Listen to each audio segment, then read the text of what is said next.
Anybody who's a hip-hop fan growing up at one point grabs their dad's record player and is like, let me try and scratch this record. Except it usually kind of ends there. Whereas for me, I figured it out.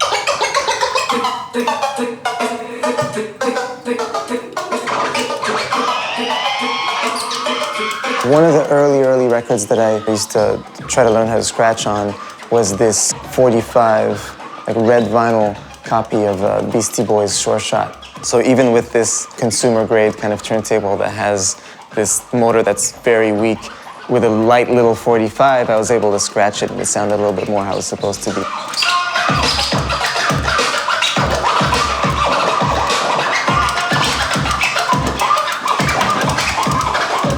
I remember one day, like, my brother and his friends saw me and they're just like, Dave, how come your little brother can scratch? Like, none of them can figure it out. They would try and break the needle or something, you know?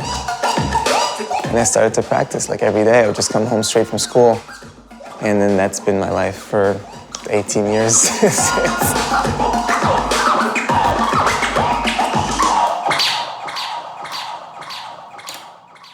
There's this yearly DJ competition called the DMC Championships, which is the biggest DJ competition that I decided to enter. And from there, it took me to the World Finals, like just a few weeks later. You know, I wasn't even sure if I could take time off school. I had to talk to my teachers and stuff, and like my mom went with me. By that point, I was 15. And I showed up in Italy with my bag of tricks, like bang, bang, bang, bang, bang, you suck. And boom, I won. It was super like sudden. Then I was a world champion DJ, and that's literally what launched my whole career. For many years, I had this balance in my life of school in the daytime and DJing, scratching out of town, do my homework on the plane, fly to other cities for gigs, you know, come back Sunday night, get to school very sleepy Monday morning. I actually really enjoyed having that balance in my life of schoolwork and music. I think it's like two sides of the brain that refresh each other, you know? I got accepted in honors physics at McGill, and around that time I met Kanye. He took me on tour, so I missed one semester because I had to leave for like 2 months, and then I came back and did another semester. And then we did another tour. You know, at that point, I just kind of realized, like, I guess DJing is my career.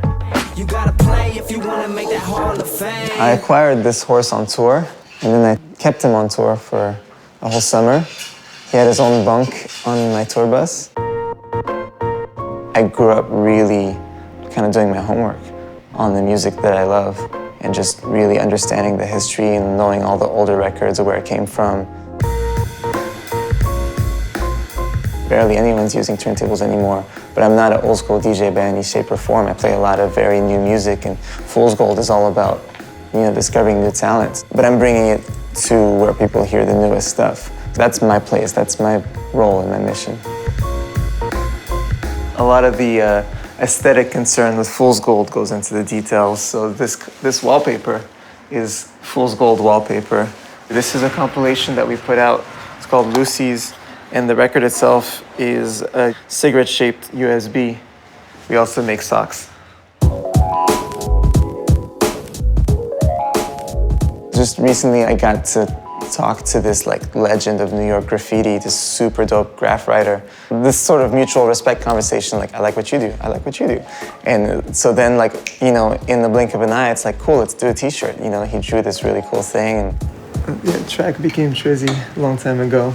I'm really fond of those kinds of little connections, you know, it's like lightning in a bottle moments. The store here is just the sort of nucleus of a bigger picture for Fool's Gold, whether it be the record label side of things or the lifestyle side of things, because we make merch and clothes, we throw events. This is an EP that I put out 2 years ago, and that's my face on toast. The reason I hustle this hard is because I love what I do. Like, DJing is my cause, like literally, like, you know, I'm an activist for DJing. When someone signs to Fool's Gold, they're not dealing with some guy in a cubicle or a suit or whatever. They're dealing with people with the same perspective as them. I make music too, obviously, so when I approach an artist, there's this sort of like kinship that you might not get at a bigger label, where it's a sort of like you versus them dynamic. We're all just trying to do the same thing, and we grow together, you know? Like when we signed Kid Cudi a couple years ago, and his song blew up, that helped us blow up, and vice versa. I've gotten more used to like just picking up the phone and calling, you know, guys who I think have a lot of potential and just checking in on them, encouraging them and giving them some perspective. It's really important to me to be like very reachable. This guy, Black Atlas from Montreal, is really dope. He's a singer and songwriter, a producer. He does everything himself. He's got a great voice.